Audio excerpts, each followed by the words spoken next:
नमस्कार दोस्तों, हम फिर से लेकर आ चुके हैं आप लोगों के लिए शाम की सभी ताजा और बड़ी खबरें। फटाफट अंदाज में एक एक कर कर बताएंगे आपको आज देश और दुनिया से क्या बड़ी खबरें निकलकर सामने आ रही हैं।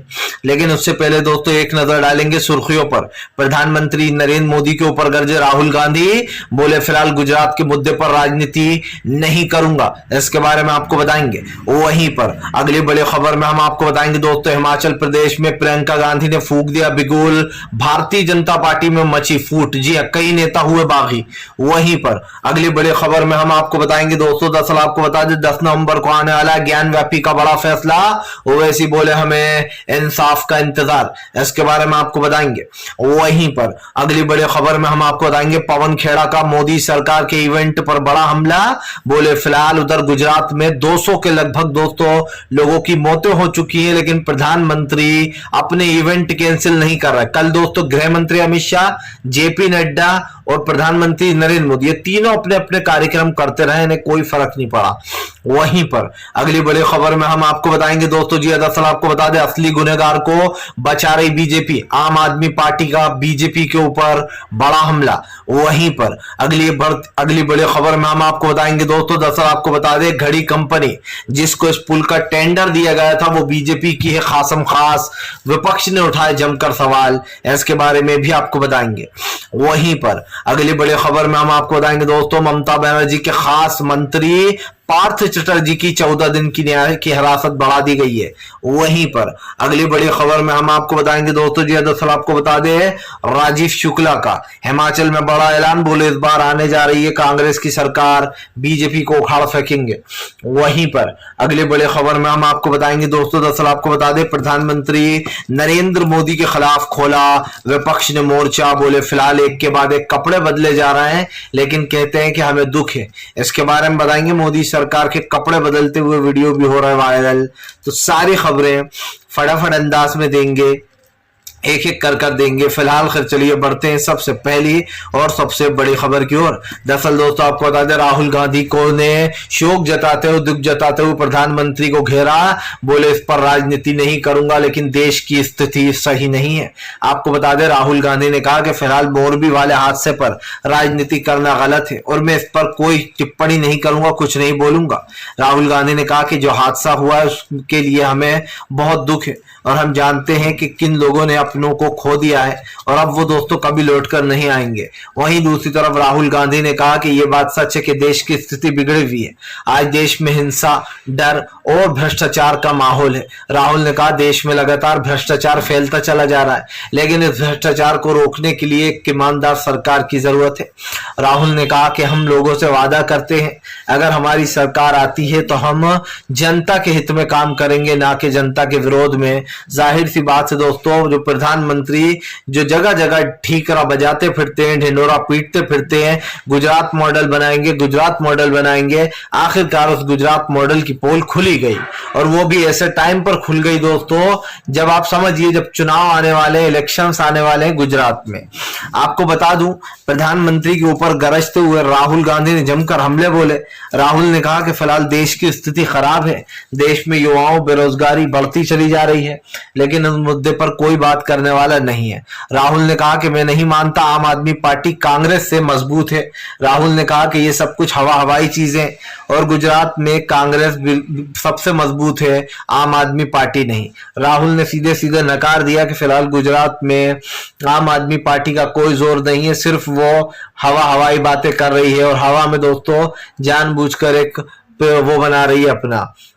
सबसे बड़ी बात यह दोस्तों, पहली बात तो यह कि अब गुजरात में एक अलग ही राजनीति शुरू होने वाली है। पुल गिरने के बाद से आप समझ लीजिए बीजेपी अब गुजरात के चुनाव को और टालेगी, क्योंकि बीजेपी अच्छे से जान चुकी है कि गुजरात में इस वक्त एक बड़ा कांड हो गया है और इतनी जल्दी वहां पर इलेक्शन कराना बीजेपी की सबसे बड़ी गलती होगी। इसलिए बीजेपी बड़ी चालाकी से दोस्तों गुजरात की तारीखें बढ़ाकर बतवाएगी ताकि यह मामला शांत हो जाए।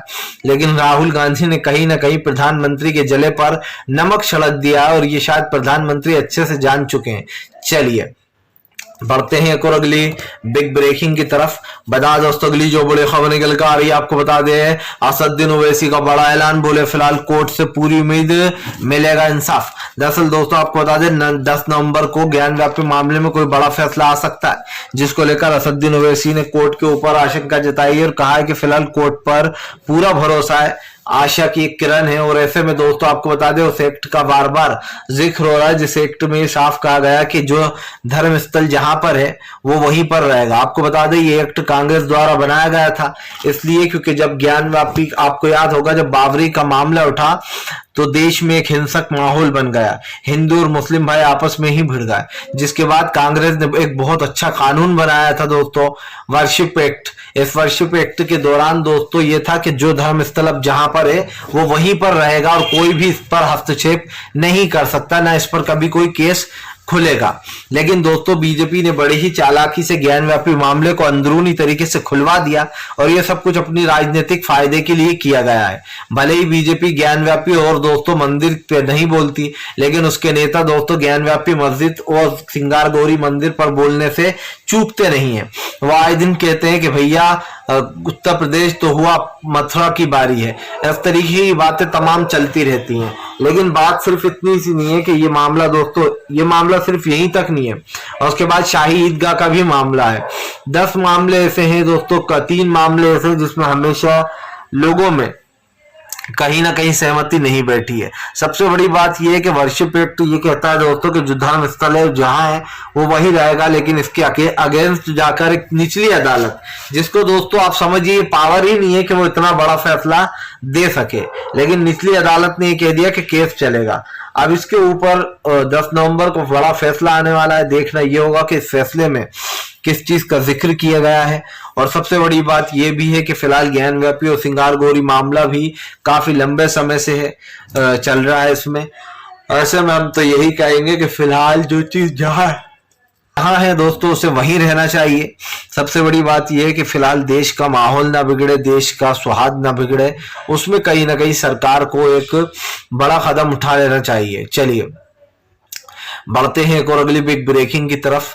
बता दोस्तों अगली जो बड़ी खबर निकल कर आ रही, प्रियंका गांधी का केंद्र सरकार के ऊपर बड़ा हमला, बोले धीरे धीरे कर देश से पेंशन और रोजगार खत्म कर रही सरकार। दरअसल हिमाचल में दोस्तों गरजते हुए प्रियंका गांधी ने मोदी सरकार को घेर लिया है। प्रियंका गांधी का कहना है कि मोदी सरकार ने धीरे धीरे कर छोटे उद्योग बिजनेस करने वाले, खास करके छोटे व्यापारियों को खत्म कर दिया है। प्रियंका गांधी ने कहा कि हिमाचल के लोग परेशान आ चुके हैं, धीरे धीरे कर मोदी सरकार ने सारी सरकारी जो सुविधाएं मिलती थी दोस्तों उसको बंद कर दी। पहले दोस्तों पेंशन की स्कीम थी और पेंशन दी जाती थी, लेकिन बीजेपी ने धीरे धीरे कर पेंशन वगैरह सब बंद कर दिया। और यही कारण है दोस्तों जो अब आम जनता या फिर आम लोग जो नौकरियां करते हैं, जिनको ये उम्मीद रहती थी कि आखिरी में उन्हें फंड मिलेगा पेंशन का, लेकिन अब उस चीज पर भी रोक है। और यही कहती हुई नजर आई है प्रियंका गांधी। प्रियंका ने कहा कि फिलहाल हिमाचल का जो रहने सहने का तरीका है बीजेपी वो छीन रही है और हम नहीं चाहते कि यहाँ की सभ्यता खत्म हो। इसी के साथ साथ प्रियंका गांधी ने यह भी कहा कि फिलहाल देश के लोगों के साथ और खास करके हिमाचल के लोगों के साथ हम खड़े हैं। आपको बता दें दोस्तों इस बार कांग्रेस की हिमाचल में सरकार बनने की पूरी उम्मीद है। ऐसे में कांग्रेस कोई भी मौका नहीं छोड़ रही जिससे कि वो प्रधानमंत्री को छोड़ पाए। आपको बताते चलें फिलहाल इस बार का इलेक्शंस में भी दोस्तों काफी कुछ सवाल उठ रहे हैं। सबसे बड़ी बात यह है कि राहुल गांधी की भारत जोड़ो यात्रा राहुल को एक मजबूती दे रही है। राहुल लगातार भारत जोड़ो यात्रा को आगे बढ़ा रहे हैं। सबसे बड़ी बात यह दोस्तों कि हिमाचल में जल्द ही चुनाव होने वाला है और अब गुजरात का मुद्दा गर्म हो गया है। जाहिर सी बात है इस पर राजनीति भले ही ना हो, लेकिन इस पर सवाल उठ रहा है और सवाल इसलिए उठ रहा है कि प्रधानमंत्री इन मुद्दों से भागते हैं। चलिए बढ़ते हैं एक और अगली बिग ब्रेकिंग की तरफ। बता दोस्तों अगली जो बड़ी खबर निकल कर आ रही है, आपको बता दोस्तों घड़ी कंपनी को दिया गया टेंडर, फंस गई मोदी सरकार। दरअसल दोस्तों गुजरात में 200 लोगों की मौत हो गई लगभग। आप समझिए 156-60 के पार ही बताया जा रहा है मामला, और दोस्तों कई लोग घायल चल रहे हैं। ऐसे में दोस्तों सरकार के पूरी चीजों पर सवाल उठ रहा है कि भाई 200 से ज्यादा मौतें हो चुकी हैं और सरकार ने दोस्तों एक ऐसी कंपनी को टेंडर दिया है जो सरकार की काफी खासम खास माना जाती है। जी हाँ, आपको बता दें घड़ी टेंडर पर सीधे सीधे अरविंद केजरीवाल ने सवाल उठाते हुए कहा कि फिलहाल भारतीय जनता पार्टी ने इस कंपनी को जानबूझकर टेंडर दिया है क्योंकि ये इनकी बहुत करीबी कंपनी है। आपको बताता चलूं दोस्तों, बिना टेंडर के किसी को भी, आप समझिए, बिना उसके टेंडर भरे हुए किसी को भी इस तरीके से ये दे देना, टेंडर दे देना, ये कहां से सही है?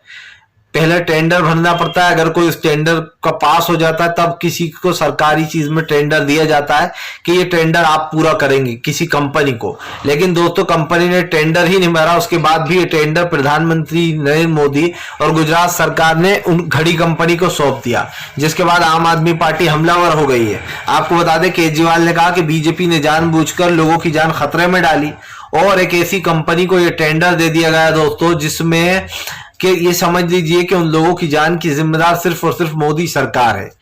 और दोस्तों ये तो एक छोटी ही चीज है, इससे भी बड़ा खुलासा ये है कि प्रधानमंत्री नरेंद्र मोदी, उनको कोई फर्क ही नहीं पड़ रहा, वो तो भैया अपने कामों में व्यस्त पड़े हुए हैं। आप समझिए पुल गिर जाता है, लोगों की जानें चली जाती हैं, कई गंभीर रूप से घायल हो जाते हैं, 100 से ज्यादा गायब बताए जा रहे हैं। दोस्तों इसका जिम्मेदार कौन है?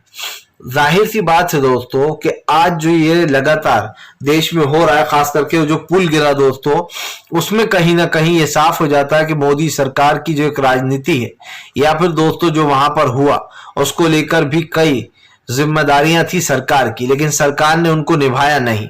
आप एक ऐसी कंपनी को कॉन्ट्रैक्ट दे देते हो जो काम के नाम पर जीरो बटा सन्नाटा करती है। 2 दिन पहले 4 दिन पहले उस पुल को खोला जाता है, 4 दिन में वो पुल ढह जाता है। सबसे बड़ी बात यह है कि उस पुल पर दोस्तों महिलाएं थी, बच्चे थे। अब आप समझ सकते हैं कि बहुत कम महिलाएं ऐसी होती हैं दोस्तों जिनको तैरना आता है, बहुत कम बच्चे तो तैर ही नहीं सकते। तो बच्चों की जो वहां पर जाने गई है दोस्तों, उसकी जिम्मेदार कौन है? इतनी सारी लाशों पर खड़ी हुई है दोस्तों मोदी सरकार। जो लोग कहते थे कि हम गुजरात मॉडल बनाएंगे, आज उनकी अच्छे से पोल खुली है। केजरीवाल ने कहा कि यह है गुजरात मॉडल जिसकी पोल धीरे धीरे कर खुल रही है। आम आदमी पार्टी दोस्तों यही नहीं रुकी, उन्होंने ममता बनर्जी का 2016 वाला मामला याद दिलाया, जिसमें प्रधानमंत्री कहते हुए नजर आ रहे हैं कि ये दीदी की पोल भगवान ने खोली है। चुनाव के वक्त पर ये पुल को गिराकर, इसमें भगवान की मर्जी थी। आप बताइए, पुल गिर गया था दोस्तों बंगाल में, तब प्रधानमंत्री कह रहे थे कि ये भगवान की मर्जी थी और ममता बनर्जी की पोल खुल गई है।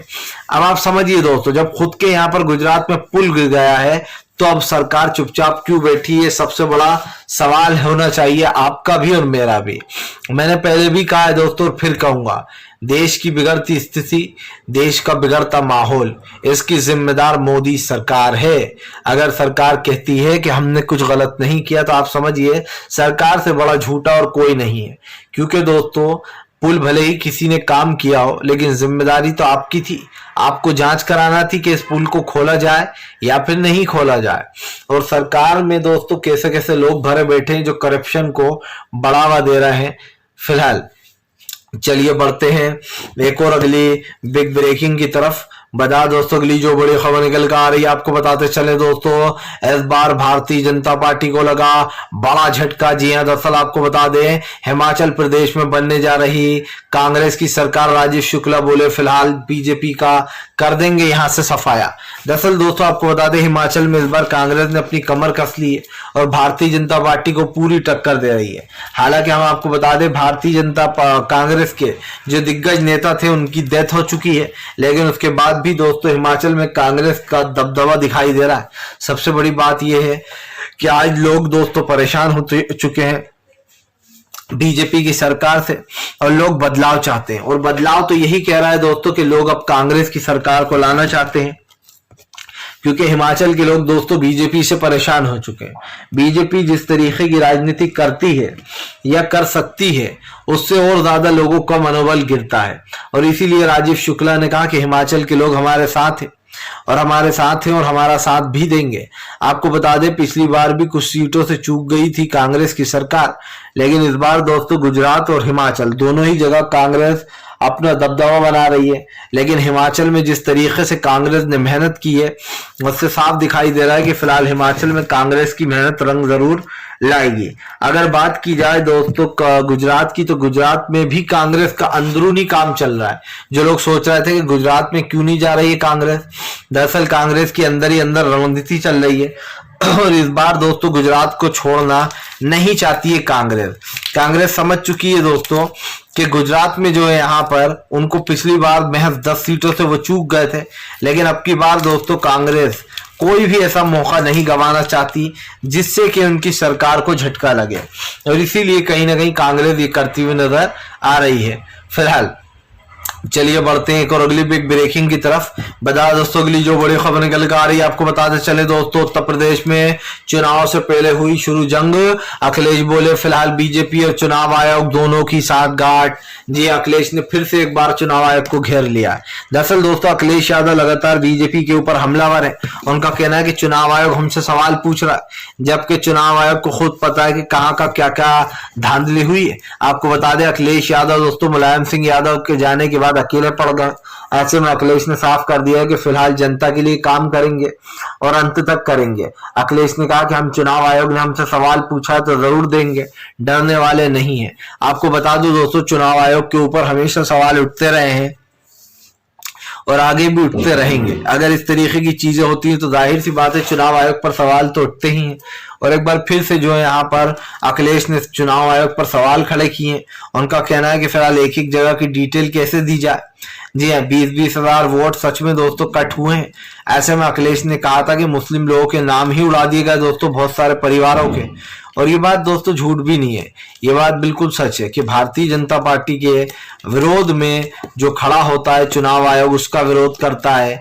ये हमने बंगाल के चुनाव में खूब देखा था कि चुनाव आयोग ने कितने अनफेयर तरीके से काम किया था। अगर चुनाव आयोग दोस्तों फेयर होता तो चुनाव आयोग की तारीफ होती, लेकिन सच्चाई तो ये है कि चुनाव आयोग ने दोस्तों बीजेपी के कहने पर ममता बनर्जी को साइडलाइन करने का काम किया था।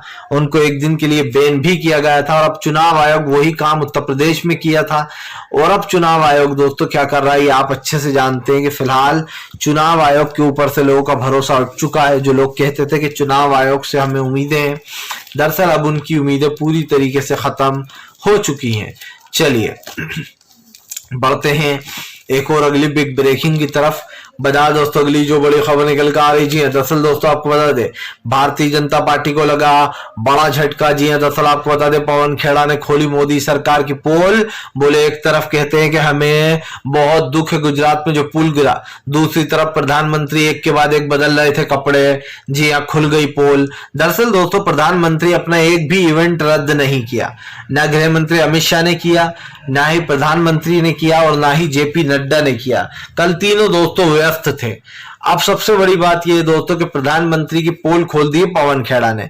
कल जो ढोंग चल रहा था प्रधानमंत्री का, रो रहे थे, कभी कह रहे थे मैं बहुत दुखी हूं दोस्तों, उस ढोंग का पर्दाफाश करते हुए पवन खेड़ा ने कहा कि हमने सोचा था आप में थोड़ी सी तो सद्भावना होगी, थोड़ा सा तो आप जो है यहाँ पर देश का सम्मान करेंगे उन लोगों का जिनकी डेथ हो गई है, लेकिन आपने वो भी नहीं दिखाया। आप अपनी रैलियां करते रहे और एक के बाद एक कपड़े बदलते रहे। एक दिन में 2 सूट बदले दोस्तों, आप समझिए जुमला जीवी कपड़े बदलने से बाज नहीं आते हैं। और ये बात सब जान चुके हैं कि गुजरात पर कैसी राजनीति बीजेपी कर रही है। अब जब प्रधानमंत्री हर जगह से घिर जाते हैं, जब नरेंद्र मोदी को ये लगने लगता है कि अब जनता मेरे ऊपर सवाल उठाएगी, तब पीएम मोदी का एक बहुत ही आसान रास्ता है दोस्तों, और उससे आप सब लोग वाकिफ हो। और वो रास्ता क्या है दोस्तों कि पीएम बड़ी ही चालाकी से कैमरे के सामने रोना शुरू कर देते हैं। अब जाहिर सी बात है जब पीएम रोते हैं तो 4 लोग देखते हैं, 4 लोग में से 2 लोग कहते हैं कि ये ढोंग कर रहा है, और 2 लोग कहते हैं नहीं यार पीएम मोदी को बड़ा दुख है। अब जो 2 लोग कहते हैं कि पीएम मोदी को बड़ा दुख है, वो 2 लोग कौन है? वो 2 लोग अंधभक्त हैं। जी हाँ, अंधभक्तों को पीएम नरेंद्र मोदी के मगरमच्छ वाले आंसुओं पर यकीन हो जाता है, और जो सच्ची जनता है वो कहती है कि ये प्रधानमंत्री इस देश के पीएम नरेंद्र नरेंद्र मोदी ढोंग कर रहे हैं रोकर, क्योंकि अगर इतनी सद्भावना होती तो अपने सारे इवेंट को ये दोस्तों कल कैंसिल करते, उनके परिवारों से मिलने जाते जिन लोगों ने अपनों को खोया है। लेकिन खैर प्रधानमंत्री ने जब आप समझिए दोस्तों कोरोना काल में लाशों के ढेर लगवा दिए थे तब उन्हें कोई फर्क नहीं पड़ा, किसान आंदोलन में उन्होंने लाशों के ढेर लगवा दिए तब फर्क नहीं पड़ा, तो अब क्या ही पड़ेगा। वीडियो अच्छा लगे तो लाइक करें, चैनल पे पहली बार आए सब्सक्राइब